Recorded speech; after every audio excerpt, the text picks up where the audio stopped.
Sa tuktok ng Dominican Hill sa Baguio City, matatagpuan ang isang abandonadong gusali na sa loob ng maraming dekada ay naging sentro ng mga kwento tungkol sa multo, mga sigaw sa gabi, at mga misteryosong anino.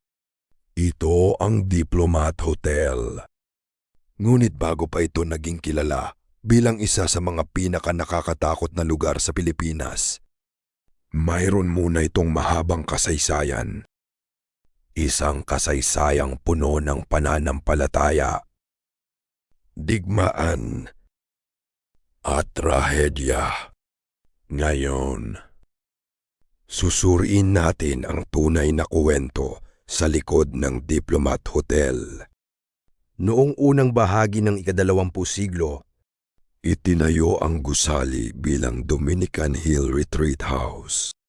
Layunin nitong magsilbing seminaryo at lugar ng pagninilay para sa mga pari at madre. Matatagpuan ito sa isang mataas na bahagi ng Baguio, malayo sa ingay ng lungsod. Sa loob ng maraming taon, nagsilbi itong sentro ng relihiyosong gawain.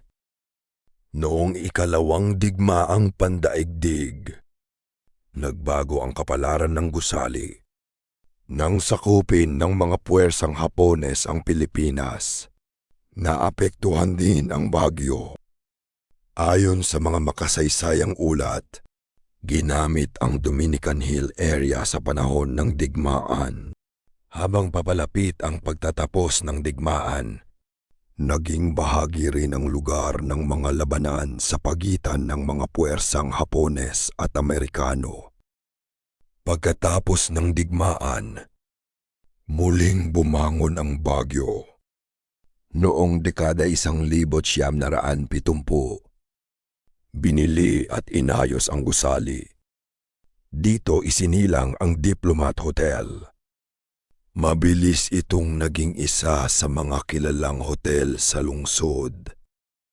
Maraming turista ang bumisita rito upang maranasan ang malamig na klima ng Baguio at ang magandang tanawin mula sa Dominican Hill.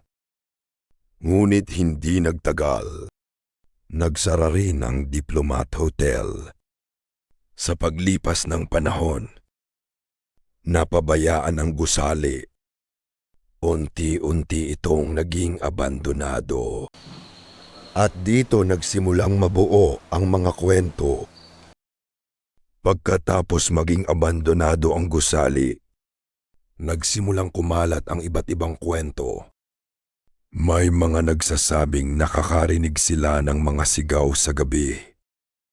Ang iba naman ay naguulat ng mga yabag sa bakanteng pasilyo. May mga kwento rin tungkol sa isang madre na umano'y nagpapakita sa ilang bisita. Gayunpaman, mahalagang tandaan ang mga salaysay na ito ay hindi napatunayan ng siyentipikong ebidensya. Hanggang ngayon, nananatili silang bahagi ng lokal na alamat at folklore.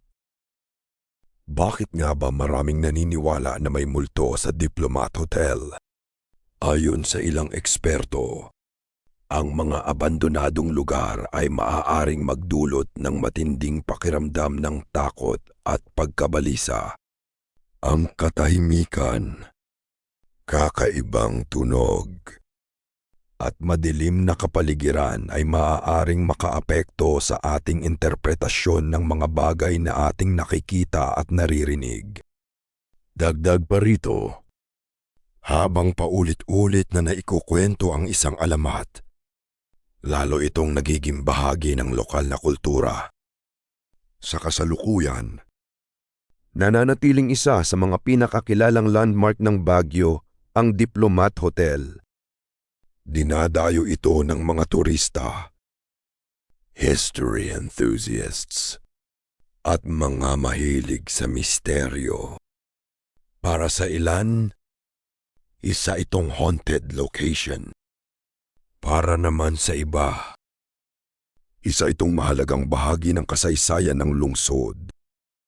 Ngunit anuman ang iyong paniniwala, hindi maikakaila na ang Diplomat Hotel ay nag-iwan ng malalim na bakas sa kasaysayan at kultura ng Baguio. Totoo nga bang may multo sa Diplomat Hotel? Hanggang ngayon, wala pa ring malinaw na sagot.